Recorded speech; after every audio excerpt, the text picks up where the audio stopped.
Hello and welcome to The Explainer. Today we're doing something pretty ambitious. We are going to build the entire world of numbers that we use every day completely from scratch. Starting with just a single idea and taking it all the way to infinity. So let's lay that first brick. So just imagine for a second, what if numbers didn't exist? Where would you even begin? It's so easy to take for granted, but that mental leap from seeing, say, two apples and two clouds and realizing there's a fundamental two-ness to both, that's a huge deal. So yeah, where do we start? Okay, so here's our roadmap for this explainer. We're going to start with one, then go beyond whole numbers. We'll dive into the rational and the irrational, see how it all clicks together to form the real number universe, and finally, we'll learn the language of the number line itself. Right, let's jump in at the very beginning. The first thing we need is a way to count things, right? This is the absolute foundation. And for that, we invent the natural numbers. You know them, you love them, they're the counting numbers. 1, 2, 3, 4, and so on, forever and ever. If you can point at it and count it, you're using a natural number. It's the most basic, intuitive place we could possibly start. But we've immediately hit a problem. This new system is fantastic if you have things to count. But what if you don't? What number represents nothing? Our brand new number system has a huge gaping hole right at the very beginning. To fix that, we have to invent something that was, at the time, a totally radical idea, the number 0. It seems so obvious to us now, but it was a game changer.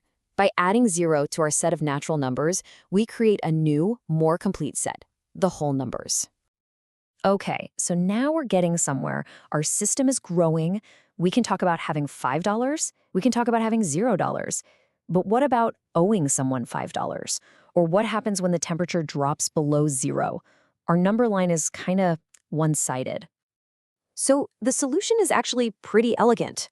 For every positive number we have, we create its mirror image, its negative opposite, on the other side of 0. And just like that, we get the integers. Now we've got this beautiful, perfectly symmetrical number line stretching out to infinity in both directions, with 0 sitting right in the middle. We're making amazing progress, but our system of integers, as powerful as it is, still can't handle something as simple as splitting a pizza with a friend. How do you write down half? Right now there's just nothing between 0 and 1, or 1 and 2. It's all empty space. We've got to fill in those gaps. So let's do it. It's time to tackle the rational and the irrational. Let's fill in all that empty space between the numbers. And the answer, of course, is we invent fractions. In the math world, these are called rational numbers. And the name actually makes a ton of sense when you think about it. They're ratio now. They're any number that can be written as a ratio of two integers, 1 divided by 2, 7 divided by 3. Even the number 5 is rational because it's just 5 divided by 1. All of a sudden, our number line is getting incredibly crowded. But here's where things get really weird. You would think that with an infinite number of fractions, we'd have filled every single possible gap, but we haven't. There are still holes. See, rational numbers, when you write them as a decimal, are always predictable. They either stop, like 0.5, or they repeat a pattern forever. But there's this whole other family of numbers whose decimals are just pure chaos. These are the irrational numbers. And that really is the heart of it. Numbers like pi or the square root of 2, their decimals just go on forever, with no pattern, no repetition, nothing. They're a completely different kind of beast, and they are what finally fill in every last microscopic gap on our number line. So let's take a step back for a second. We've got our counting numbers, we added 0, we created the negatives, we filled the gaps with neat fractions, and then again with these chaotic decimals. Now it's time to see the whole beautiful structure that we've built. And this is just a brilliant way to see it all. You take all the rational numbers and all the irrational numbers and put them together, and that's what gives you the set of real numbers. It's kind of like those Russian nesting dolls, right? The natural numbers fit inside the integers, which fit inside the rationals. The irrationals are sort of their own separate category, but they all live together on that one complete real number line. Fantastic. So now we've got it, a complete, unbroken line of numbers going to infinity in both directions. But this actually creates a whole new problem, a language problem. How do we talk about specific sections of this infinite line? Really think about that. How could you possibly write down every single number between 3 and 7? You can't just list them. There's an infinite amount of them in there, including all the fractions and all those irrational numbers. We need some kind of shorthand. And here is the super elegant solution: interval notation.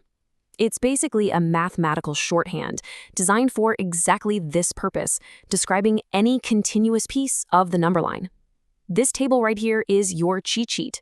You have closed intervals that include the endpoints, open ones that don't, and even half-open ones that do a little of both.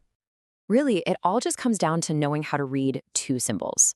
Think of it this way. A square bracket is like a hard wall. It means includes this number. A parenthesis is softer.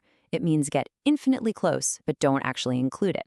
So if you see bracket 3, 7 parentheses, that means every single number from 3, including 3, all the way up to, but not quite touching 7. So let's just quickly recap the entire construction process. We built our number system in layers, where each new set of numbers solved a problem the old set couldn't.